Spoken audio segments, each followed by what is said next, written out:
flashback. Hello mga ka-chupos! At ngayon ay day 3 ng Makinamoto. Mga-chupol yan. Oo, mga ka-chupos. Then, kasama na... End of flashback. Hello mga ka-chupos! At day 3 ng Makinamoto Show. At kasama natin ang Ride Queen na vlogger. Ayan. Hello, magandang umaga or hapon sa mga nanonood ngayon. I'd like to follow you all. Sorry. Sige po, sige po. Promote nyo na po. I'd like to have a request na follow my page, Ride Queen. You know. Ayan. Then ma'am, regarding po pala dito sa event na to ma'am, is kayo po ba ay guest or meron po kayong sariling booth ma'am? Actually, I'm a guest ng ating mga brands. Meron tayong Zebra brand. This is the 6 gear yung nasa likod ko. Ayan. Kung gusto niyo ng mga gears, helmets, or other, meron din kaming kape. Ayan. Visit lang kayo dito sa 6 gear. Then syempre ma'am, regarding sa pagiging vlogger ma'am, is mahirap po ba mag-content habang nagra-rides or hindi naman ma'am? Actually, kailangan mo ng commitment kasi ang pagmamotor, hindi lang naman yan basta-basta mag-ride ka lang. Actually, pag nag-vlog ka, kailangan mo ng commitment, your time, you have to be really committed. Yun. Then, syempre ma'am, paano nyo pala na-discover na ito yung gusto kong maging content? Or ano po ba? Na pagplanuhan nyo po ba? Or ano po ba? Paano ba? Yan. Kasi I joined beauty pageants. So parang hindi famous na dapat pag beauty queen ka, nagmomotor ka. Kasi pag nagmomotor ka, doon ka papawisan, doon ka magiging haggard. Pero as a beauty queen, kailangan be conscious ka sa sarili mo, di ba? So nag-switch ako from being a beauty queen sa pagmomotor. Doon ko nakita na kaya ko maging both, na maging beauty queen as well as maging motovlogger. Yun. Then, syempre ma'am, mahilig kayo sa mga motor. Ano yung dream motor nyo or gusto nyo maging collection na yun ang gusto nyo parang next na goal ma'am?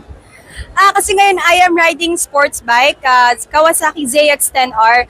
Ngayon, ang hinahanap ko talaga ay adventure bike na kasi parang mas gusto kong libutin yung Pilipinas gamit yung mga adventure motorbikes.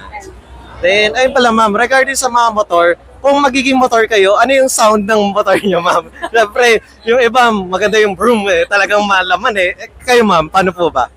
Siyempre, ano tawag nito? Di ba may mga motor 4-cylinder? Akin 10-cylinder. Vroom! Ano bang tanong yan? Ayun lang. Then, syempre ma'am, sa mga motor, ayun, ano po ba kayo? Sa talagang rider or mas gusto niyo maging passenger princess ma'am? Mas gusto ko maging rider. Ayan, sa mga naghahanap, yung mga gusto maging passenger prince, nandito lang ako. Kaya ko maging rider. Driver niyo ako. Then, ayun ma'am, any upcoming events na a-attend kayo or mag-guest kayo if ever na pwedeng ma'am? Okay. Meron kami ngayon Zebra Loop sa Quezon Province ngayong April 26 and 27. And then sa Loop PH, meron din kaming Bukidnon Loop which is sa Northern Mindanao, June 6 to 8. Ayan. And ayun ma'am, just in case na hindi pa sila naka-follow sa inyo or business na gusto nyo i-promote, ayun ma'am, pwede nyo i-plug ma'am. Ayan, so follow my page, Ride Queen, R-I-D-E, Queen. And then follow nyo din po yung 6 Gear Moto Supply. Thank you. And once again, thank you ma'am Ride Queen. Hello everyone, at nandito tayo sa Makinamoto. At mga ka-chupos, kasama uli natin si Ma'am Sonica. Yes, hello everyone. Lastly,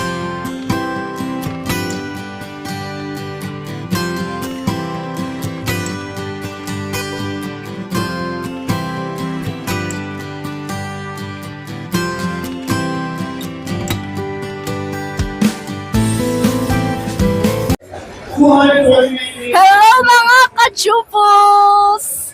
Edi bye! Hello mga ka-chupos! Hello mga ka-chupos!